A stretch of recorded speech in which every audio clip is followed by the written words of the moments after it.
Is my flashback. டேய் சங்கிலி கருப்பா, எங்க இருந்தாலும் வெளிய வாடா. உன்னை பிடிக்காம நான் போக மாட்டேன்டா.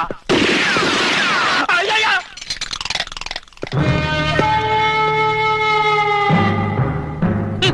ஐயோ, நான் இல்லைங்க.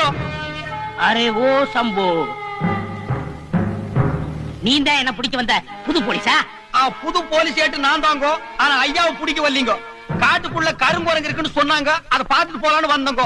எவ்வளவு தைரியம் இருந்தா இந்த சங்கிலி கருப்பன் கோட்டைக்குள்ள நீ தனியா வந்திருப்ப? தைரியம் எல்லாம் ஒண்ணு இல்லீங்கண்ணா.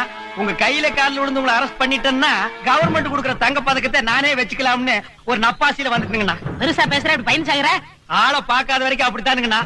ஆளை பார்த்தா போத்திட்டு போயிருவீங்கண்ணா. ஏனுங்கண்ணா, அந்த நெஞ்சு மேல தொங்குது அதெல்லாம் தோட்டா இல்லீங்களாண்ணா? ரொம்ப பேர் இது தோட்டான்னு நினைச்சுக்கிட்டு இருக்காங்க. ஆனா இதுல உள்ளது பூரா மூக்குப்படி. அரே ஓ சம்பு. ஓ சாம்பா ஓ சாம்பான்னு அடிக்கடி சொல்றீங்களே, அது யாருங்கண்ணா? உங்க ஒப்பாரா? இல்ல, எங்க குலதெய்வம். உங்களை பார்த்தா ரொம்ப நல்லவர் மாதிரி தெரியுதுங்கண்ணா. நீங்க எதுக்குண்ணா காட்டுக்குள்ள மரம் வெட்டுறீங்க? ஊருக்குள்ள வேணா ஒரு மரக்கடை வச்சு தர்றேன், அதை வச்சு பொழைச்சுங்கண்ணா. இது வரைக்கும் யாரும் கேட்கல, நானும் சொல்லல. என் பிளாஸ்பேக் சொல்றேன் கேளு. எனக்கு சந்தனமேரி காதலி இருந்தா. 2 காதலிங்களா? இல்ல, ஒருத்திதான். சரிங்கண்ணா. அவ குளிக்கிறதுக்காக சந்தன சோப்பு கேட்டா. இந்த ஏரியாவுல எங்கேயும் கிடைக்கல. அந்த இயக்கத்துல அவ செத்து போயிட்டா. அவ சாகிறதுக்கு முன்னாடி